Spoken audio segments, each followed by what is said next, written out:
Elle était une des chanteuses françaises emblématiques des années 1970. Nicole Croisille est décédée le 4 juin 2025 à l'âge de 88 ans. L'artiste a elle-même choisi et déterminé sa fin de vie en recourant à l'aide médicale à mourir. Un mois avant sa mort, elle avait confié au magazine Elle sa volonté de tirer sa révérence dans la dignité.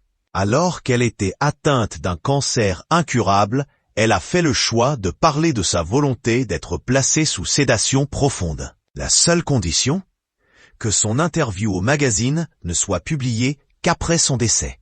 Un mois après sa mort, cet entretien résonne lourdement. L'interprète de Téléphone-moi ou de Parlez-moi de lui y parle de sa volonté ferme et définitive de mettre fin à ses souffrances après les nausées perpétuelles et l'immense fatigue provoquée par les chimiothérapies inefficaces. La loi en France n'autorisant pas encore l'euthanasie, elle avait arrêté son choix sur la Belgique. Cela fait des années que j'y pense, indiquait-elle à nos confrères. Dans la même interview, l'acolyte de Claude Lelouch avait assuré n'attendre que de mourir dans la dignité.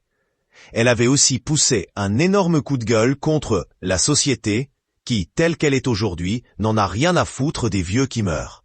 Dans son combat, elle voulait faire reconnaître son droit de rester autonome, celui de refuser la décrépitude et d'être un poids. Mue par une détermination sans limite, elle s'était exprimée. Si j'ai un message à faire passer, un mot qui me tient à cœur, c'est celui-ci, la compassion. La dignité n'a pas d'âge. Elle ne disparaît pas quand on est pauvre, différent ou qu'on est vieux. Pour rappel, Nicole Croisille combattait depuis des années un cancer incurable. C'est elle-même qui avait pressenti que quelque chose n'allait pas dans son corps après le confinement. Elle avait presque éprouvé la tumeur avant qu'elle n'apparaisse sur les scanners. Et pour cause, je suis têtue, et le métier que j'ai choisi, alors que j'avais 10 ans, exige que vous soyez toujours en forme, avait-elle livré à Elle. C'est aussi elle-même qui avait demandé à l'échographiste de regarder son foie après une coloscopie et une mammographie. Une tumeur y rongeait en effet la moitié de son organe.